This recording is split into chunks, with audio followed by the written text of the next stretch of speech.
बिस्मिल्लाहिर्रहमानिर्रहीम। अस्सलामु अलैकुम।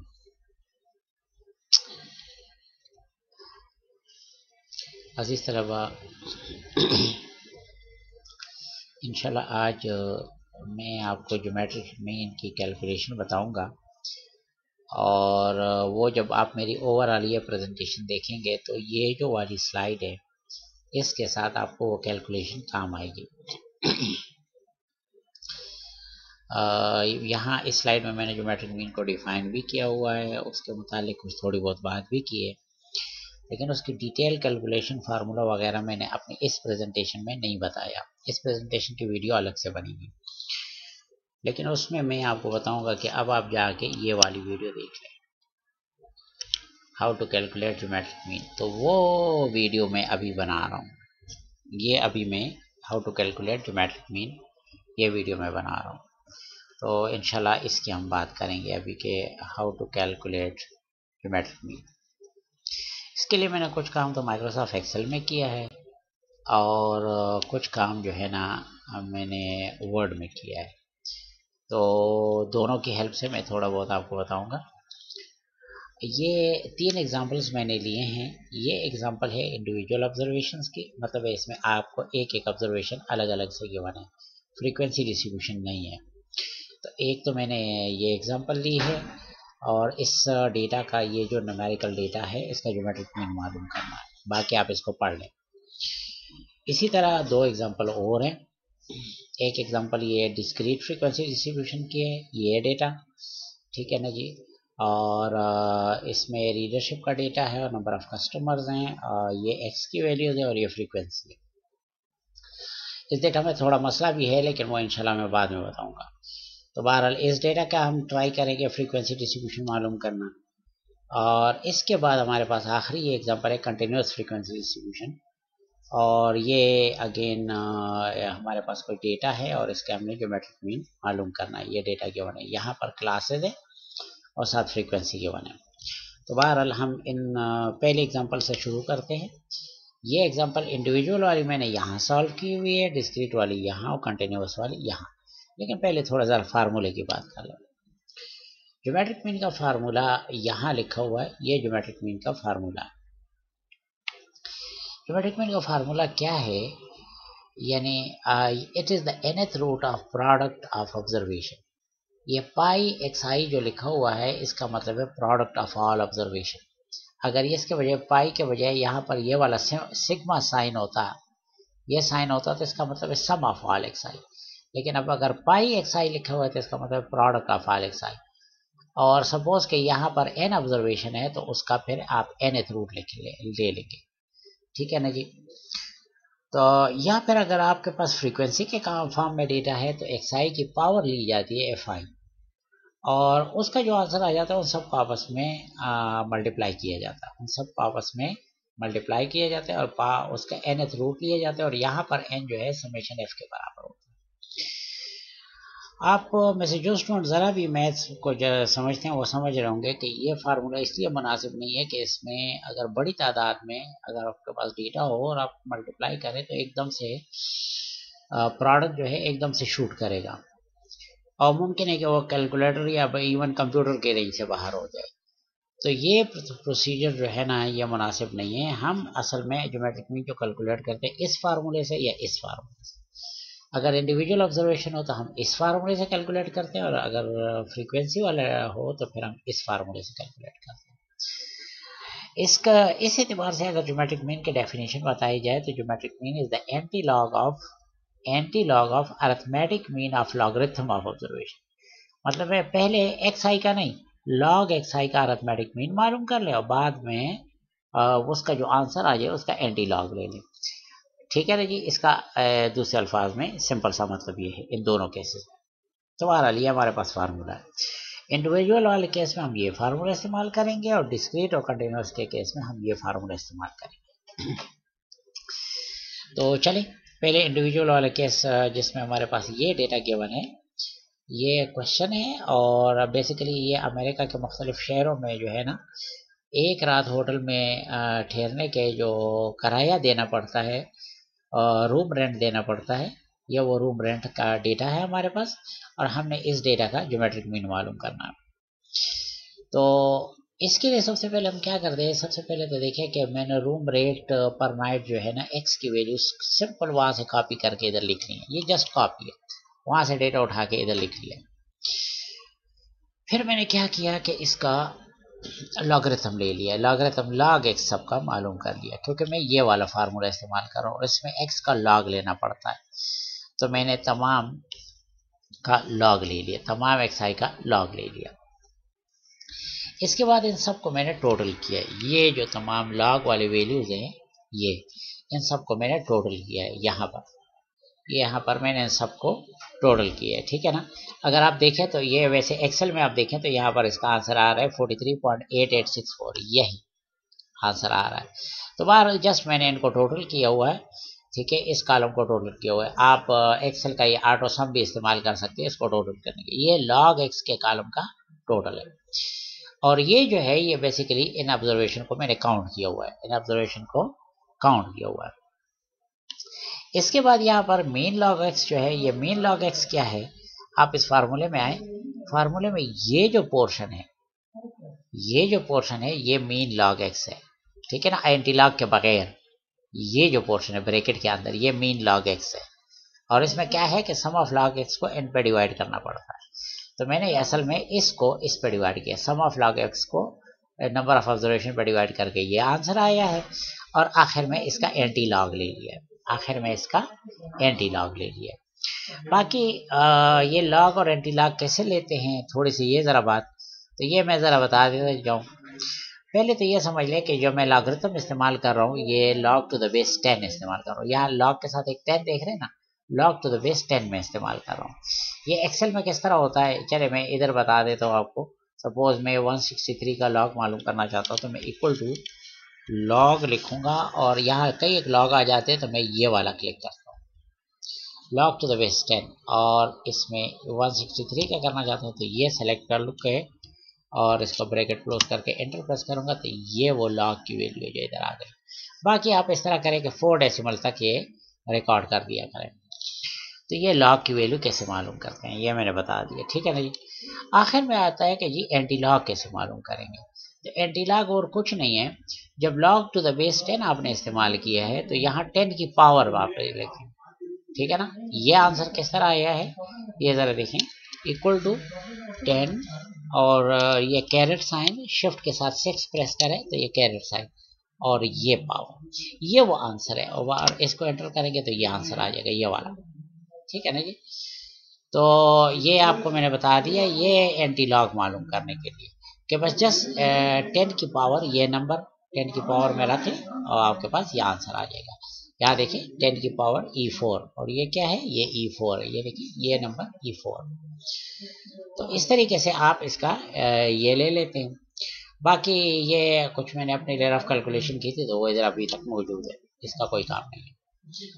तो ये इस तरीके से यहाँ पर ये ज्योमेट्रिक मीन एक्सेल में कैलकुलेट हो जाता है। लेकिन अब एक अहम बात यह है कि इसको मैनेजमेंट के सामने या और लोगों के सामने प्रेजेंट किस तरह करते हैं, तो उसका मैं बता रहा हूँ तो वर्ड में इसको किस तरह लिखते हैं। तो इसके लिए मैं आपको बता रहा हूँ, ये देखें ये वही क्वेश्चन है, इसका solution here n is 20 and summation log x, this is equal to log of 163 plus log of 177 plus चलते चलते आखिर में log of 207, यानी इन तमाम नंबर के बारी बारी हमने सबके लॉग लेकर सम कर दिया, और इक्वल टू जब सम किया तो इसका आंसर आया जैसे आपने उधर भी नोट किया एक्सेल में 43.8864। इसके बाद अब आपके पास g की वैल्यू, ज्योमेट्रिक मीन की value, this equal to anti log of summation log x divide by n। अब इसमें ये n की वैल्यू यहाँ से आ जाएगी 20, और समेशन लॉग x की वैल्यू ये वाली आ जाएगी इधर, ठीक है ना जी। और इसके बाद जो है ना ये वैल्यूज आप पुट करें और इन दोनों को डिवाइड करें। अभी एंटी लॉग अपनी जगह पर खड़ा है, डिवाइड करने के बाद 2.1943। अब इस नंबर का एंटी लॉग लेना। एंटी लॉग का क्या है, चूंकि लॉग हमने वो लिया था log टू द बेस 10 जिसको कॉमन लॉगरिथम कहते हैं, तो हमने सिर्फ 10 की पावर 2.1943 लेना, 10 पावर 2.1943, और ये आ रहा है 156.43, ये आंसर आ गया। So geometric mean of room rate is equal to $156.43 per night. तो ये आपके पास जो है ना इंडिविजुअल ऑब्जर्वेशन के केस में ज्योमेट्रिक मीन आपके कैसे कैलकुलेट करते हैं ये मैंने उसका तरीकाकार बता दिया। होपफुली स्टूडेंट्स को ये समझ आ गया होगा। अब हम आगे जाते हैं और अब मैं आपको डिस्क्रीट फ्रीक्वेंसी डिस्ट्रीब्यूशन में यही चीज़ बताना चाहता हूँ। ठीक है ना जी। डिस्क्रीट फ्रीक्वेंसी डिस्ट्रीब्यूशन में ये तो वही क्वेश्चन है, लेकिन नीचे मैंने लिखा है no solution is possible in this case. इसकी क्या वजह है ये ज़रा देखिए। इसके लिए हम एक्सेल में वापस जाते हैं और ये जो डेटा है डिस्क्रीट वाला उधर जाते हैं।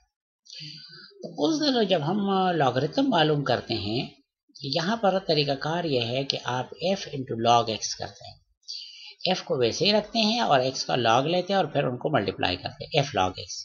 ये देखिए फार्मूले में क्या है, फार्मूले में है f log x, जिसको बाद में टोटल कर दें f log x। ठीक है ना, f log x करना पड़ता है। तो ये डिस्क्रीट केस में देखें यहाँ पर f log x जब हम करते हैं बाकी तमाम जगहों पर मालूम हो रहा है, लेकिन इस एक जगह पर ये एरर दे रहा है और एक जगह पर एरर की वजह से टोटल में भी एरर है। इसकी वजह क्या है?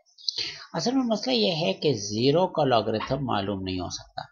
लॉगरिथम जो है जीरो का और नेगेटिव नंबर्स का मालूम नहीं हो सकता। ठीक है ना, इसी वजह से यहाँ पर इस क्वेश्चन में ज्योमेट्रिक मीन मालूम नहीं हो सकता और इसीलिए मैंने अपने प्रेजेंटेशन में ये बात लिखी है कि data should be measured on ratio scale with no zero और negative value observation, otherwise geometric mean can not be calculated.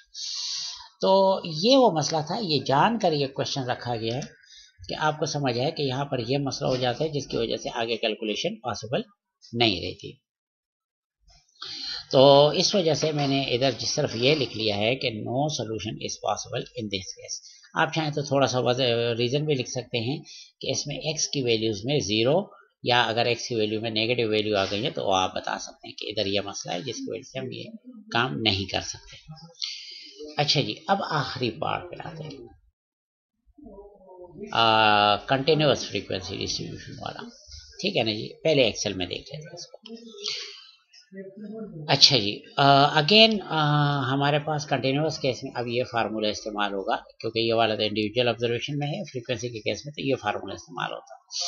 सही बात है कि ये फार्मूला बिल्कुल काम कर जाता है, इवन डिस्क्रीट केस में भी काम कर जाता है। अगर इसमें ये जीरो ना होता तो बाकी वो रूटीन में काम करता। बहरहाल अभी हम कंटिन्यूअस केस में जाते हैं और कंटिन्यूअस केस में हमारे पास ये डेटा, ये दो कॉलम्स, ये भी मैंने सिर्फ यहाँ से लिए हैं ओरिजिनल डेटा से। ये देखें, ये देखें, ये एक मिनट, ये textile engineer studying the length of fibre for a given variety of cotton. A sample of 106 fibers are studied and results are summarized in the following frequency distribution. तो computer geometric mean, तो इसमें frequency distribution, इसमें ये classes हैं, ये इस class का lower limit है और ये अपर लिमिट है। पहली क्लास है और ये उसकी फ्रीक्वेंसी है, ये दूसरी क्लास है, ये उसकी फ्रीक्वेंसी, तीसरी क्लास उसकी फ्रीक्वेंसी वगैरह। तो ये हमारे पास डेटा, ये पहले लोअर लिमिट सारे, ये अपर लिमिट सारे और ये फ्रीक्वेंसी, ये जस्ट मैंने ये गिवन है, ये मैंने वहाँ से कॉपी कर लिया। ठीक है, ये क्लास मार्क मैंने खुद कैलकुलेट किया हुआ है और ये मैंने अरिथमेटिक मीन में भी अगर आपको याद हो तो कैलकुलेट किया था। बेसिकली ये क्लास मार्क कैसे कैलकुलेट हुआ है, अगर आप इधर फार्मूले पे भी गौर करें तो आपको समझ आ जाएगी। बेसिकली मैंने ये आप देखें A2, ये देखें कलर को ज़रा देखें, A2 ये वाला और B2 ये वाला, इन दोनों को सम करके और जो आंसर आया उसको 2 पे डिवाइड किया हुआ है, एवरेज किया हुआ है। ठीक है ना, तो असल में इन दो नंबर्स का एवरेज करेंगे, इन दो नंबर का एवरेज करेंगे तो 27.2 आएगा। ठीक है ना, ये यहाँ देखें, यहाँ पर भी नज़र आ रहा है, इन दोनों का एवरेज 27.2 नज़र आ रहा है। ठीक है ना, तो क्लास मार्क्स बेसिकली अपने लोअर लिमिट और अपर लिमिट का एवरेज वैल्यू होती है। तो आप ये सारे क्लास मार्क कैलकुलेट कर सकते हैं, बाकी फ्रीक्वेंसी आपके पास गिवन है। अब हमारे पास क्लास मार्क्स में कहीं पर भी जीरो नहीं है और आप देखेंगे इसका ज्योमेट्रिक मीन बिल्कुल रूटीन तरीके में मालूम हो जाता है। एग्जैक्टली इसी तरीका कार पर डिस्क्रीट केस में भी होता अगर इसमें यह जीरो मौजूद ना होता तो, बाकी सब कुछ वही है। अब आप देखेंगे क्योंकि अब ये डिस्क्रीट केस बन गया, आपके पास x का कॉलम है और आपके पास f का कॉलम, तो बस अब तो ये डिस्क्रीट केस बन गया। मैंने ये कैलकुलेशन करनी है। जैसे मैंने ये कैलकुलेशन कैसे की है मैं आपको ये बता रहा हूँ, ठीक है। चले इसके करीब यहाँ बता देता हूँ। f इंटू लॉग एक्स किया मैंने, तो इक्वल टू ये आपके पास f की वैल्यू हो गई मल्टीप्लाई बाय और लॉग, और चूंकि लॉग बेस 10 वाला मैं इस्तेमाल कर रहा हूँ, बेस 10 और इसका x, लॉग x का लॉगरिथम और ये करके और एंटर प्रेस कर दें। तो ये 1.434569 ये इसको राउंड करके हमारे पास ये आंसर आ गया। इस तरह करें कि 4 डेसिमल तक कर दिया करें इसको। तो बहरहाल इस तरीके से मैंने ये कैलकुलेशन की हुई है। तो ये सारी कैलकुलेशन हमने कर दी है, ठीक है ना जी। आप इसमें कोई भी और कैलकुलेशन कर सकते हैं। जैसे ये है, ये बेसिकली इसके करीब यहाँ पर ही कर देता हूँ। तो इक्वल टू एफ की वैल्यू क्या है 19 मल्टीप्लाई बाय लॉग बेस 10 और ये किस चीज़ का लॉगरिथम, ये क्लास मार्क का, और इसको क्लोज कर दें, एंटर कर दें। तो ये आपके पास ये आंसर और ये आंसर बिल्कुल एक जैसा है, सिर्फ राउंडिंग का फर्क है। तो ये इस तरीके से मैंने ये सारा कैलकुलेट कर लिया। बाकी मैंने इस कॉलम को टोटल किया तो ये 106 आ रहा है, और इसका टोटल किया तो ये 156.2 आ रहा है। तो बहरहाल समेशन एफ लॉग एक्स जो है 156, ये वही वाला नंबर ऑफ ऑब्जर्वेशन 106 ये वाला। इसके बाद मीन लॉग एक्स क्या चीज़ है, ये ब्रैकेट के अंदर ये जो क्वांटिटी लिखी हुई है ये मीन लॉग एक्स है, ठीक है, एंटी लॉग के बगैर ये चीज़, ठीक है। तो पहले मीन लॉग एक्स हम मालूम करेंगे, और उसके लिए हम क्या करेंगे कि इस नंबर को इस नंबर पर डिवाइड करेंगे। तो ये 1.47, ठीक है। ज़रा इसके डेसिमल बढ़ा देते हैं। तो बाहर ये हमारे पास आ गया मीन लॉग एक्स, और बाद में इसका एंटी लॉग ले लेंगे, और ये सारा काम उसी तरह करेंगे जैसे मैंने इंडिविजुअल ऑब्जर्वेशन में बताया आपको, ठीक है ना। और ये अगेन मैंने कुछ इजाफी कैलकुलेशन की होगी, बहरहाल बेकार है, ये इसका कोई काम नहीं है। असल आपका क्वेश्चन यहाँ ख़त्म हो गया। एक्सेल में, वर्ड में इसकी ज़रा प्रेजेंटेशन का मसला हो जाता है, तो ज़रा ये देख लें। यहाँ तक तो आपका क्वेश्चन है, फिर इसके बाद सबसे पहले आप एन मालूम करते हैं, और एन समेशन एफ आई के बराबर होता है। तमाम एफ आई आपस में सम होते हैं, 1, 3, 6 ये सब आखिर इस 2 तक सारे सम करके 106 आ गया। दूसरा है summation f i log x i, तो एफ आई क्या है 1, और लॉग एक्स आई, ये एक्स आई क्या है, ये असल में इन दोनों का एवरेज है, प्लस 3 इंटू लॉग ऑफ 27.7, क्योंकि इन दोनों का एवरेज 27.7 आ रहा है। ये उधर एक्सेल में मैंने किया हुआ है, बस उधर से ही मैंने ले लिया, प्लस 2 लॉग ऑफ 32.2 और इक्वल टू, बार ये सारा पूरा प्रोसेस करेंगे और आखिर में सम ऑफ करेंगे तो आपके पास ये आंसर आएगा। इसमें बल ये आंसर कहाँ से आया है, तो मैंने बताया है कि ये क्लास मिड पॉइंट्स हैं या क्लास मार्क्स हैं। ये एक्स आई की वैल्यूज असल में क्लास मिड पॉइंट भी कहते हैं, क्लास मार्क्स भी कहते हैं, और इसका फार्मूला ये है lower limit plus upper limit divide by 2। बिलफर्ज ये 1 के साथ ये जो 27.2 आया तो ये क्या है, असल में इन दो नंबर्स का एवरेज है। तो बहरहाल ये आपके पास सारा आ गया। इसके बाद जो मैट्रिक मीन का ये फार्मूला है, इसमें न्यूमरेटर में ये वैल्यू लग जाएगी यहाँ पर, और ये 106 यहाँ पर आके लग जाएगा। इसको पहले कैलकुलेट करेंगे, जब कैलकुलेट किया तो ये आंसर ये आ गया, मतलब इस नंबर को इस पर डिवाइड किया तो ये आंसर आया। आखिर में एंटी लॉग ले लेंगे, क्या मतलब 10 की पावर ये नंबर ले लेंगे, तो ये 29.77 आ गया। So geometric mean of fibre length is 29.77 millimetre. तो इस तरीके से डियर स्टूडेंट हम ज्योमेट्रिक मीन मालूम करते हैं। होपफुली आपको जो है ज्योमेट्रिक मीन कैलकुलेशन का फार्मूला और प्रोसीजर समझ आ गया होगा। अच्छा जी, अस्सलाम वालेकुम।